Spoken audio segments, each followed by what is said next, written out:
রাতে খাবারের জন্য আজ বানিয়েছি পনির মশালা। রাতে খাবারে যদি পনিরের এরকম একটি রেসিপি থাকে তাহলে সেটা দিয়ে কিন্তু রাতের খাবারটা দারুণ জমে যাবে। হ্যালো বন্ধুরা, আমি অর্পিতা। আমার একটি নতুন ভিডিওতে সবাইকে স্বাগত জানাই। তো এখানে আমি 150 গ্রাম পরিমাণ পনির নিয়ে নিয়েছি। এবার পনিরটাকে টুকরো টুকরো করে কেটে নেব, তবে খুব বেশি ছোট ছোট করব না, মিডিয়াম একটা সাইজ করেই কেটে নেব। পনিরের টুকরোগুলো কেটে নেওয়া হয়ে গেছে। এবারে এর মধ্যে টুকটাক মশলাটা দিয়ে নিতে হবে। ওই একটুখানি হলুদ, আর সাথে একটুখানি কাশ্মীরি লঙ্কার গুঁড়ো, আর একটুখানি লবণ, সব কিছু দিয়ে একটুখানি ম্যারিনেট করে রেখে দেব। ওই 20 মিনিটের মতো রেখে দিলেই হয়ে যাবে। তো এবার আমি কড়াই বসিয়ে দিয়েছি, আর তার মধ্যে আমি সাদা তেলটা দিয়ে দিলাম। তেলটা ভালো করে গরম হয়ে আসলে এর মধ্যে আমি ম্যারিনেট করে রাখা পনিরের টুকরোগুলো দিয়ে দেব। খুব বেশি কিন্তু পনিরটাকে ভাজতে যাব না, মোটামুটিভাবে পনিরটাকে সব দিক থেকে একটুখানি নাড়িয়ে চাড়িয়ে তুলে নিতে হবে। খুব বেশি পনিরটাকে ভাজলে কিন্তু পনিরের স্বাদটা একদম নষ্ট হয়ে যায়। তো সেক্ষেত্রে আমি হালকা করে ভেজে নিয়ে পনিরটাকে তুলে নেব। পনিরের টুকরোগুলো ভেজে নেওয়া হয়ে গেছে, এবার বাকি কাজটুকুও করে নিতে হবে। পনির ভাজার পর যে তেলটা রয়ে গেছে সেই তেলের মধ্যে এখন আমি দিয়ে দেব শুকনো লঙ্কা, সাথে দিয়ে দেব কাঁচা লঙ্কা।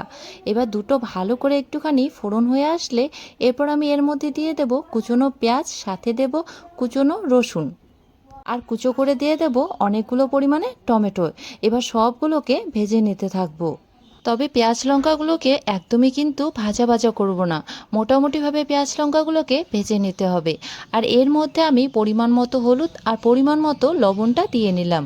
এবারে এগুলোকে ভেজে নিতে থাকবো। তো এখানে আমার সব কিছু কিন্তু ভাজা হয়ে গেছে, ঠিক এরকম অবস্থাতেই এগুলোকে নামিয়ে নিতে হবে। এবার সব কিছু ভালো করে ঠান্ডা হয়ে আসুক, তারপর কিন্তু এটাকে আমি ভালো করে ব্লেন্ড করে নেব। সব কিছু আমি ব্লেন্ডারের মধ্যে নিয়ে নিয়েছি। এবার আমি এর মধ্যে দিয়ে দেব জিরে। এবার সব কিছুকে ভালো করে ব্লেন্ড করে নিতে হবে। সব কিছু ব্লেন্ড করে নেওয়ার পর সবটাই দেখুন কতটা স্মুথ হয়ে এসেছে। এবার চলুন বাকি রান্নাটুকুও করে নেওয়া যাক। তো এখানে আমি কড়াইটা বসিয়ে দিয়েছি, আর তার মধ্যে একটুখানি তেল দিয়ে দিয়েছি।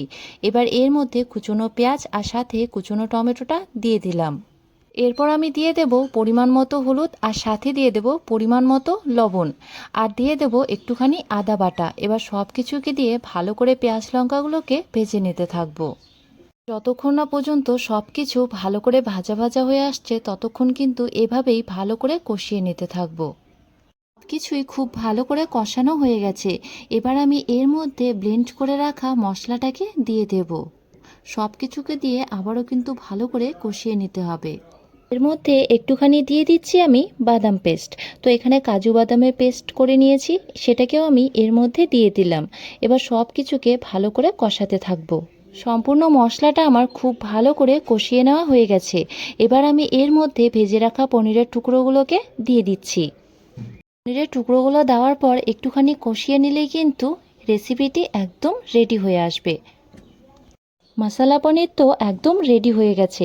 এবার নামানোর আগে একটুখানি দিয়ে দেবো কেসুরি মেথি। কেসুরি মেথি দেওয়ার কারণে ফ্লেভারটা অনেক বেশি ভালো আসে। তো এখানে সব কিছু দেওয়া কমপ্লিট। এবার চলুন ঝটপট করে তুলে নিতে হবে। সহজে কিন্তু এভাবে মশলা পনিরের রেসিপিটি আপনারাও বাড়িতে বানাতে পারেন। এটা বানানো ভীষণ সহজ, আর খেতে তো দুর্দান্ত লাগে। রুটি, নান বা ফ্রাইড রাইসের সাথে কিন্তু এই পনির মশলাটা অনেক বেশি ভালো লাগবে। আপনারা কিন্তু বাড়িতে এভাবে ট্রাই করতে পারেন। আজকের এই রেসিপিটি আপনাদের যদি ভালো লেগে থাকে তাহলে ভিডিওটি লাইক করে শেয়ার করে দেবেন, আর আমার পেজটিতে নতুন হয়ে থাকলে পেজটি ফলো করে পাশে থাকবেন।